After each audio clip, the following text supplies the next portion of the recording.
Assalamualaikum warahmatullahi wabarakatuh. Kami dari kelompok 12, Ekonomi Perpajakan, kelas Ekonomi Syariah 5C.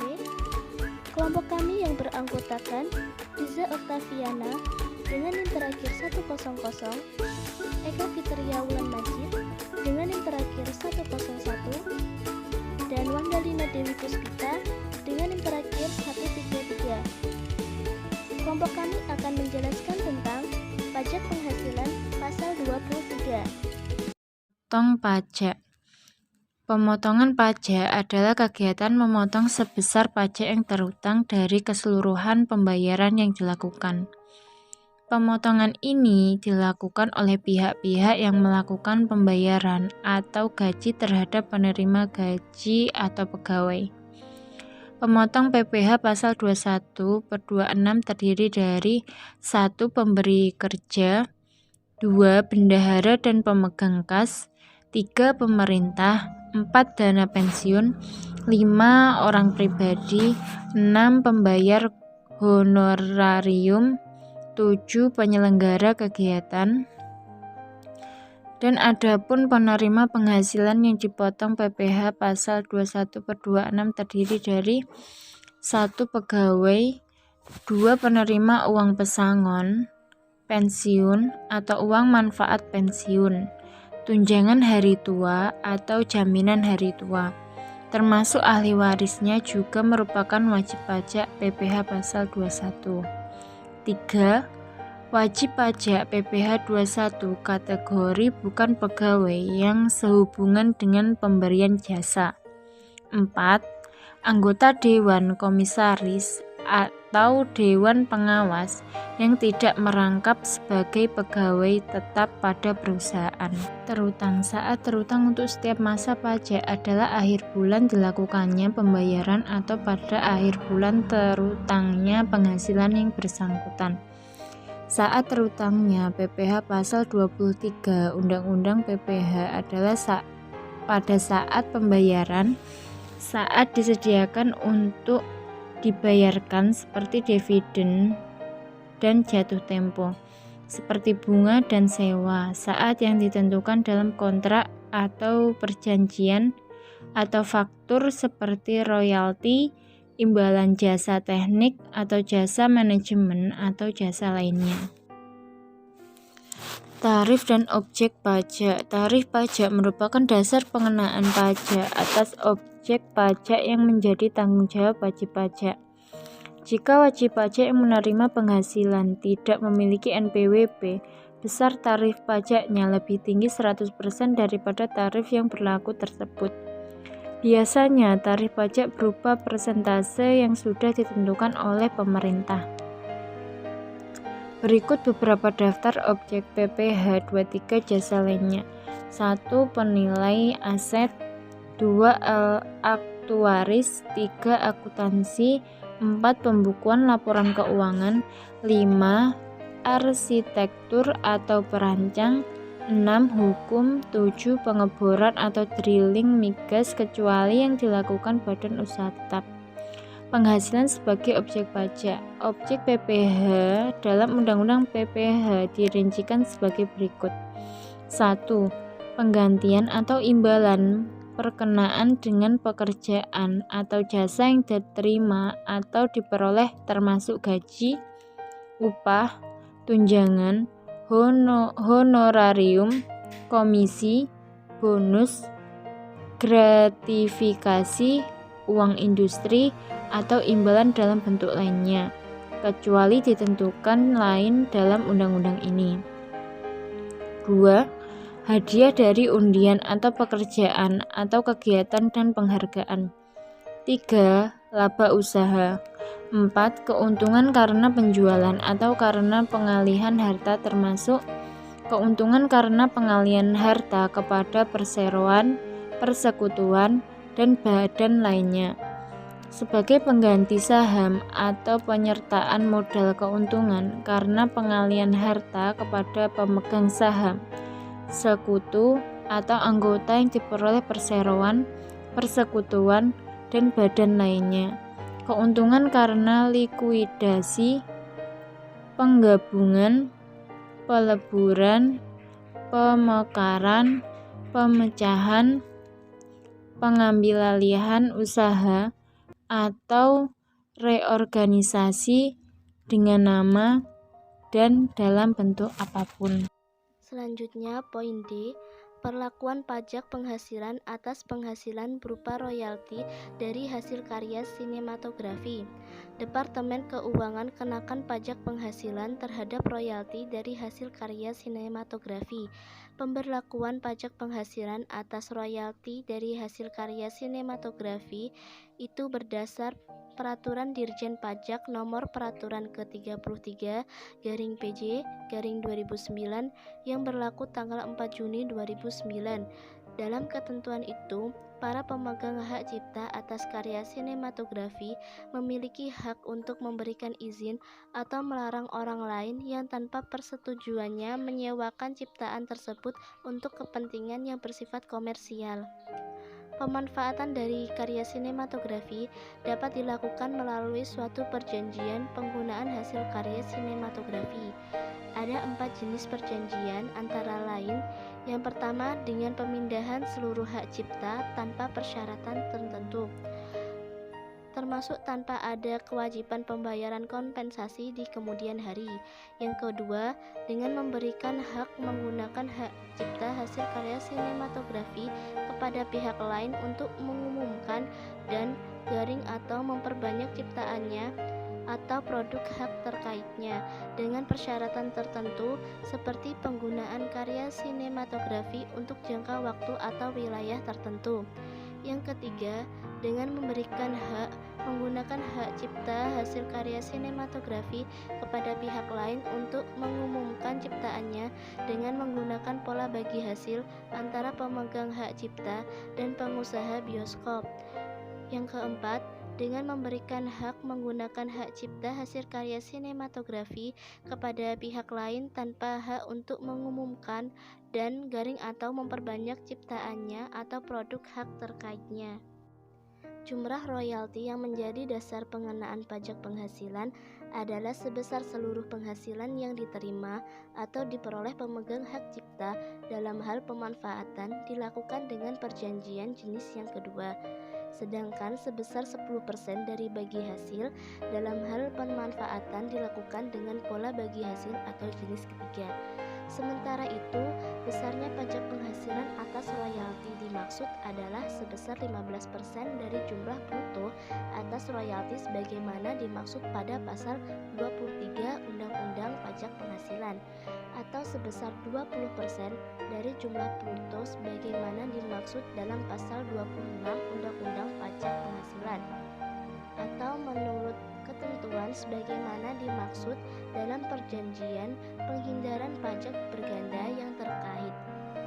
Kemudian karya sinematografi yang merupakan media komunikasi massa gambar gerak antara lain meliputi film dokumenter, film iklan, reportase atau film cerita yang dibuat dengan skenario dan film kartun. Selanjutnya, poin E, sewa dan penghasilan lain sehubungan dengan penggunaan harta, jasa teknik, jasa manajemen, dan jasa konsultan.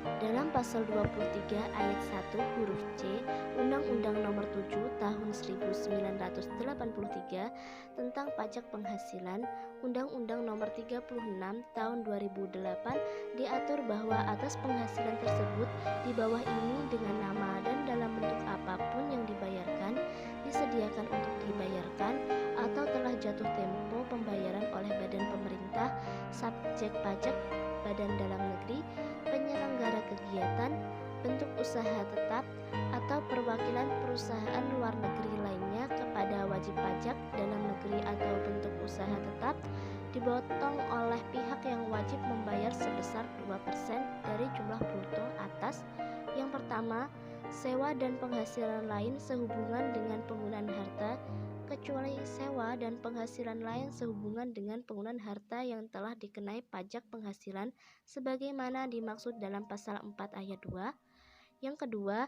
imbalan sehubungan dengan jasa teknik, jasa manajemen, jasa konstruksi, jasa konsultan, dan jasa lain selain jasa yang telah dipotong pajak penghasilan sebagaimana dimaksud dalam pasal 21. Pengertian sewa dalam Peraturan ke-70 PJ 2007 tidak ada penjelasan spesifik terkait apa yang dimaksud sewa dan penghasilan lain sehubungan dengan penggunaan harta. Hanya saja sewa dan penghasilan lain sehubungan dengan penggunaan harta dibagi menjadi dua. Yang pertama, sewa dan penghasilan lain sehubungan dengan penggunaan harta khusus kendaraan angkutan darat untuk jangka waktu tertentu berdasarkan kontrak atau perjanjian tertulis ataupun tidak tertulis. Yang kedua, sewa dan penghasilan lain sehubungan dengan penggunaan harta selain kendaraan angkutan darat untuk jangka waktu tertentu berdasarkan kontrak atau perjanjian tertulis ataupun tidak tertulis, kecuali sewa dan penghasilan lain sehubungan dengan persewaan tanah dan atau bangunan yang telah dikenakan pajak penghasilan yang bersifat final. Dalam lampirannya dijelaskan bahwa sewa dan penghasilan lain sehubungan dengan penggunaan harta khusus kendaraan angkutan darat adalah: yang pertama, sewa kendaraan angkutan umum berupa bus, minibus, taksi yang digunakan untuk dicarter untuk jangka waktu tertentu, yaitu secara harian, mingguan, ataupun bulanan berdasarkan suatu perjanjian tertulis atau tidak tertulis antara pemilik kendaraan angkutan umum dengan wajib pajak badan atau wajib pajak orang pribadi yang ditunjuk sebagai pemotong pajak penghasilan pasal 23. Yang kedua, sewa kendaraan milik persewaan mobil perusahaan bus wisata yang bukan merupakan kendaraan angkutan umum yang disewa atau dicarter untuk jangka waktu tertentu, yaitu secara harian, mingguan, ataupun bulanan berdasarkan suatu perjanjian tertulis atau tidak tertulis antara pemilik kendaraan angkutan umum dengan wajib pajak badan atau wajib pajak orang pribadi yang ditunjuk sebagai pemotong pajak penghasilan pasal 23.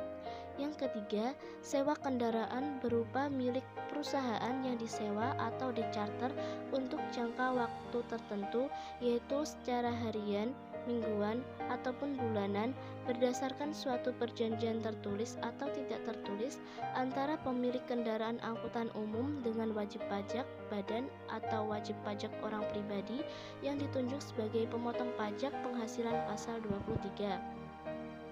Kemudian dalam Surat Edar ke-35 PJ 2010 dijelaskan bahwa yang dimaksud dengan sewa dan penghasilan lain sehubungan dengan penggunaan harta merupakan penghasilan yang diterima atau diperoleh sehubungan dengan kesepakatan untuk memberikan hak menggunakan harta selama jangka waktu tertentu, baik dengan perjanjian tertulis maupun tidak tertulis, sehingga harta tersebut hanya dapat digunakan oleh penerima hak selama jangka waktu yang telah disepakati.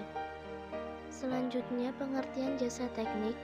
Menurut Peraturan ke-70 PJ 2007, jasa teknik adalah pemberian jasa dalam bentuk pemberian informasi yang berkenaan dengan pengalaman dalam bidang industri, perdagangan, dan ilmu pengetahuan yang dapat meliputi: yang pertama, pelaksanaan suatu proyek; yang kedua, pembuatan suatu jenis produk; yang ketiga, jasa teknik dapat pula berupa pemberian informasi yang berkenaan dengan pengalaman-pengalaman di bidang manajemen. Kemudian, menurut Surat Edar ke-35 PJ 2010, jasa teknik merupakan pemberian jasa dalam bentuk pemberian informasi yang berkenaan dengan pengalaman di bidang industri, perdagangan, dan ilmu pengetahuan yang dapat meliputi: yang pertama, pemberian informasi dalam pelaksanaan proyek tertentu seperti pemetaan dan garing atau pencarian dengan bantuan gelombang seismik; yang kedua, pemberian informasi dalam pembuatan suatu jenis produk tertentu seperti pemberian informasi dalam bentuk gambar-gambar, petunjuk produksi, perhitungan-perhitungan, dan sebagainya; yang ketiga, pemberian informasi yang berkaitan dengan pengalaman di bidang manajemen seperti pemberian informasi melalui pelatihan dengan peserta dan materi yang telah ditentukan oleh pengguna jasa. Selanjutnya, pengertian jasa manajemen. Menurut Peraturan ke-70-PJ-2007, jasa manajemen adalah pemberian jasa dengan ikut serta secara langsung dalam pelaksanaan manajemen dengan mendapat balas jasa berupa imbalan manajemen.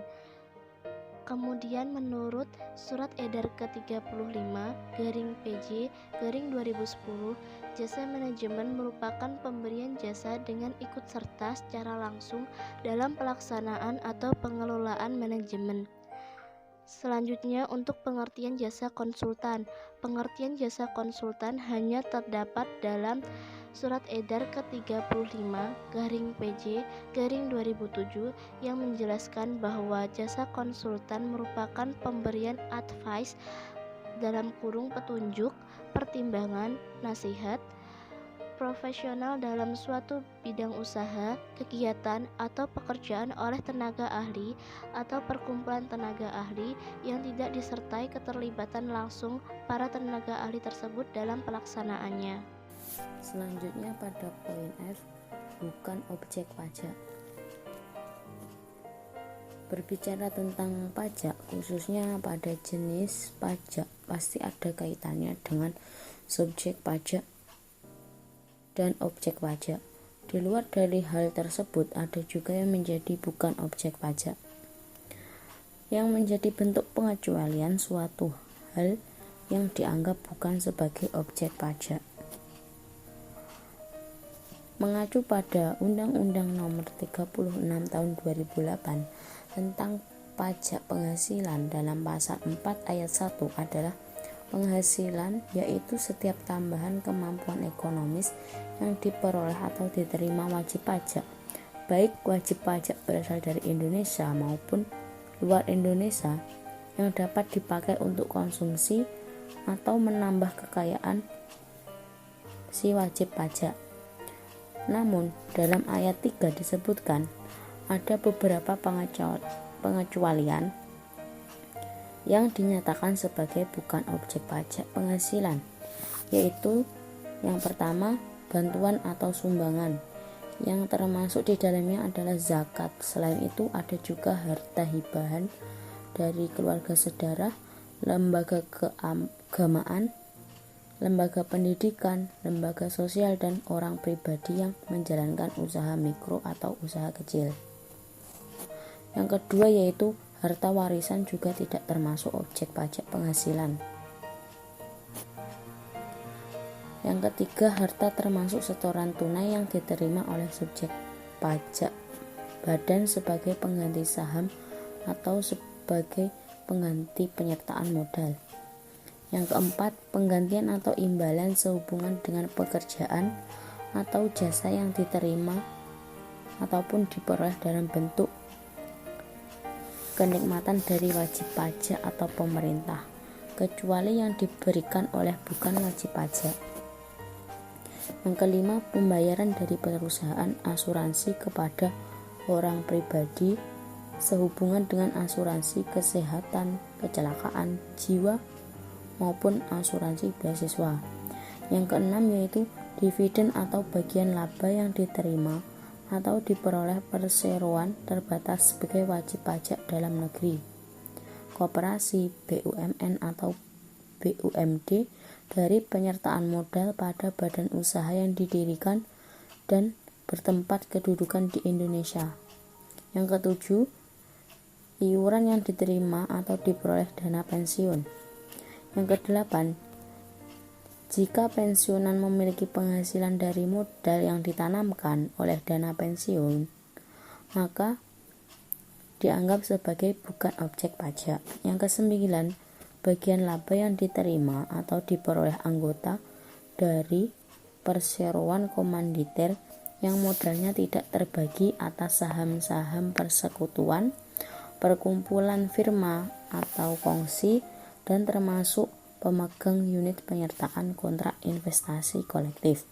Yang ke-10, penghasilan yang diterima atau diperoleh perusahaan modal ventura berupa bagian laba dari badan pasangan usaha yang didirikan dan menjalankan usaha atau kegiatan di Indonesia. Yang ke-11, beasiswa yang memenuhi persyaratan tertentu, yang ketentuannya diatur lebih lanjut atau berdasarkan peraturan Menteri Keuangan.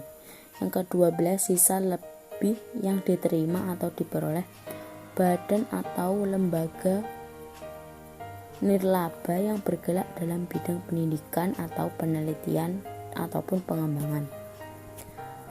Dan yang ke-13, bantuan atau santunan yang dibayarkan oleh BPJS kepada wajib. Selanjutnya pada poin G, yaitu penghasilan atas jasa keuangan. Penghasilan atas jasa keuangan sebagaimana pada peraturan Menteri Keuangan pada ayat 1 adalah berupa bunga atau imbalan lain yang diberikan atas penyaluran pinjaman atau pemberian pembiayaan, termasuk menggunakan pembiayaan berbasis syariah. Peraturan tersebut berlaku mulai pada tanggal 1 Januari 2009. Pada membayar pajak adalah sebuah kewajiban bagi setiap wajib pajak. Salah satu pajak yang harus dibayarkan oleh wajib pajak, khususnya pengusaha, adalah pajak penghasilan.